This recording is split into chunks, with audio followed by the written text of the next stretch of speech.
আসসালামু আলাইকুম বন্ধুরা, কেমন আছেন? আশা করি প্রত্যেকে সবাই ভালো আছেন। আজকে চমৎকার একটা নাটক নিয়ে চলে আসলাম। নাটকটির নাম হলো দাদির প্রেম। দাদির প্রেম নাটকটি তো অনেক অসাধারণ একটা অভিনয় করেছে, দাদি অভিনয় করেছে।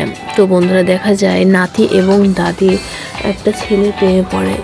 মানে বোঝানো যায় যে ছেলে আর মেয়েটা দুজনকে পছন্দ করে, তাদের রিলেশন চলছিল। কিন্তু ছেলেটা যে ফোনে প্রতিদিন কথা বলতো সেটা জানতো না, ছেলে যে জানতো না যে সে তার দাদির সঙ্গে কথা বলতেছে ছেলেটা। এবং ওই দাদি ছেলেটার প্রেমে পড়ে যায় এবং এই মেয়েটা সহ্য করতে পারছিল না যে দাদি কার সঙ্গে কথা বলে। ছেলে মেয়ে যখন দুজনের দেখা করে তখন বলে, আমি যে তোমাকে এত কথা বলি, তুমি এমন প্রশ্ন উত্তর দাও কেন? তখনই মেয়েটা বলে, আমি কই তোমার সঙ্গে প্রতিদিন কথা বলি।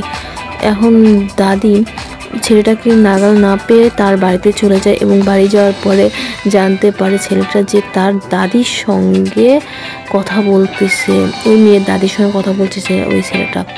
এটা শোনার পরে তো ছেলেটা হয়ে যায়, কী করে বুঝতে পারছিল না। তখনই সেই দাদি অজ্ঞান হয়ে পড়ে যান এবং হাসপাতালে চলে যায় নিয়ে তারা দুইজনে। তো বন্ধুরা, আমার এই ভিডিওটি ভালো লাগলে অবশ্যই কমেন্ট করে জানাবেন এবং আমার ইউটিউব চ্যানেল নতুন হয়ে থাকলে অবশ্যই সাবস্ক্রাইব করবেন। আল্লাহ হাফেজ।